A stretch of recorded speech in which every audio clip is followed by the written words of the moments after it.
اعوذباللہ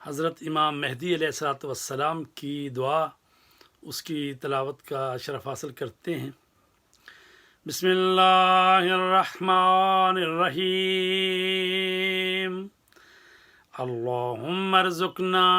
توفیق الطاعة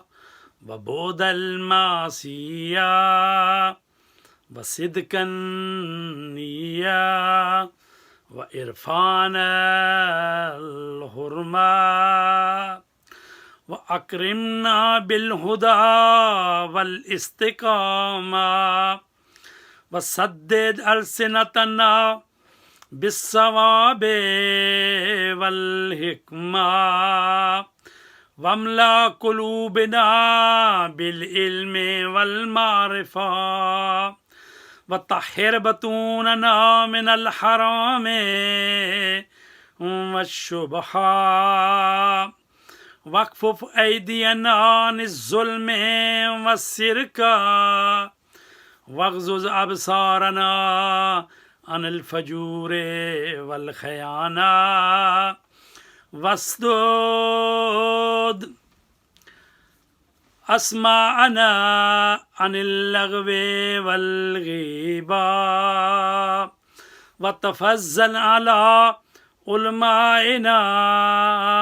بالزہد والنصیحہ وعلى المتعلمین بالجہد والرغبہ وعلى المستمعین بالاتباع والموعظہ وعلى مرضى المسلمین بالشفاء والراحة وعلى موتاهم بالرأفة والرحمة وعلى مشایخنا بالوقار والسکینہ وعلى الشباب بالانابة والتوبة وعلى النساء بالحیاء والعفة وعلى الأغنیاء بالتواضع والصنعة وعلى الفقراء بالصبر والقناعة وعلى الغزاة بالنصر والغلبة وعلى الأسراء بالخلاص والراحة وعلى الأمراء بالعدل والشفقة وعلى الرعية بالإنصاف وحسن السيرة وبارك للحجاج والزوار في الزاد والنفقة واقض ما أوجبت عليهم من الحج والعمرة بفضلك ورحمتك يا ارحم الراحمین۔ اس دعائے امام مہدی علیہ الصلوۃ والسلام کا ترجمہ آپ کی خدمت میں پیش کرتے ہیں۔ اللہم ارزقنا توفیق الطاعہ، اے پروردگار ہمیں اللہ تبارک تعالیٰ کی، اے پروردگار اپنی توفیق دے ہمیں کہ ہم تیری اطاعت کر سکیں اور معصیت سے دوری اختیار کر سکیں، اور ہماری نیتیں جو ہیں سچی اور خالص ہو جائیں۔ وعرفان الحرمہ، اور پروردگار ہماری جو معرفت ہے اس کو اور مزید بڑھا دے۔ وَأَكْرِمْنَا بِالْهُدَى وَالِاسْتِقَامَةِ، اور ہمیں عزت دے ہدایت سے اور استقامت سے۔ وَسَدِّدْ أَلْسِنَتَنَا بِالصَّوَابِ وَالْحِكْمَةِ، پروردگار ہماری زبانیں جو ہیں وہ راست گوئی اختیار کریں اور حکمت کی باتیں کریں۔ وَامْلَأْ قُلُوبَنَا بِالْعِلْمِ وَالْمَعْرِفَةِ، اور ہمارے دلوں کو علم اور معرفت سے بھر دے۔ وَطَهِّرْ بَطُونَنَا مِنَ الْحَرَامِ وَالشُّبْهَةِ، اور ہمارے شکموں کو حرام سے اور شبہ ناک غذاؤں سے محفوظ فرما، اور ہمارے ہاتھوں کو ظلم سے اور سرقت اور چوری سے روک دے۔ پروردگار ہماری آنکھوں کو فجور اور خیانت والی چیزیں دیکھنے سے منع کر دے، اور پروردگار ہمارے سماعتوں کو لغو اور غیبت جو ہے اس سے محفوظ فرما،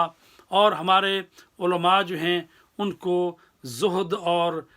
نصیحت جو ہے حسن عمل اور زہد جو ہے اس کی توفیق دے پروردگار، اور جو ہمارے طالب علم ہیں، دانش مند اور طالب علم ہیں پروردگار، ان کو جد و جہد کرنے کی اور علم حاصل کرنے میں جو رغبت عطا فرما، اور جو سننے والے ہیں مستمعین ہیں ان کو اتباع کرنے کی اور موعظے کو قبول کرنے کی توفیق عنایت فرما، اور ہمارے جو مریض ہیں ان کو شفا کاملہ دے، ان کو راحت نصیب فرما، اور جو ہماری دنیا سے جا چکے ہیں ہمارے اموات پروردگار ان پر اپنی مہربانی اور رافت فرما،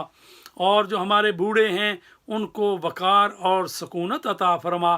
اور جو ہمارے جوان ہیں ان کو توبہ اور انابہ کی توفیق نصیب فرما، وَلَلنِّسَاءِ بِالْحَيَاءِ وَالْعِفَّةِ، اور جو ہماری خواتین ہیں ان کو حیا اور عفت نصیب فرما،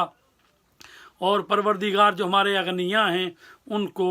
تواضع اور مزید ان کے رزق میں وسعت پیدا فرما، اور پروردگار جو ہمارے فقر اور فقیر ہیں ان کو صبر دے اور ان کو قناعت کرنے کی توفیق دے، اور جو ہمارے مجاہدین ہیں ان کو غلبہ عطا فرما، ان کی نصرت عطا فرما، اور جو ہمارے مریض ہیں اور جو ہمارے اسراء ہیں ان کو ان کی زندانوں سے قیدوں سے رہائی عطا فرما پروردگار، اور جو ہمارے حکمران ہیں ان کو عدل کرنے کی اور شفقت کرنے کی توفیق نصیب فرما رعیت پر، اور حسن انصاف اور حسن سیرت سے ان سے پیش آئیں میرے اللہ۔ جو حاجی ہیں، جو زوار ہیں، جو جانا چاہتے ہیں حج اور زیارت کے لیے، ان کے نان و نفقہ اور زاد و راہ میں جو ہے وسعت پیدا فرما، اور پروردگار جو کچھ تم نے ہم پر واجب کیا ہے حج ہو عمرہ ہو وہ پروردگار ہمیں ادا کرنے کی توفیق عنایت فرما، اے یا ارحم الراحمین، تو سب سے زیادہ رحم کرنے والا ہے۔ تو عزیزان گرامی، یہ امام مہدی علیہ الصلوۃ والسلام کی دعا ہے، ایک جامع دعا ہے کہ جس میں تقریباً تمام انسان کی ضرورتوں اور جو اس کے شعبہ ہیں اور جو اس کے حوائج ہیں اور جو اس کے مصائب ہیں ان سب کو احاطہ کیا گیا ہے، اور یہ بہترین دعا ہے۔ اس کو ہمیں نمازوں کے بعد اس دعا کو مانگنا چاہیے، چونکہ ہمیں تو دعائیں مانگنے کا سلیقہ بھی نہیں آتا۔ یہ ائمہ طہار ہیں کہ جنہوں نے ہم پر احسان کیا اور ہمیں بتایا کہ کس طرح اپنے پروردگار سے دعا مانگنی ہے، اس کے حضور کس طرح سے التجا کرنی ہے۔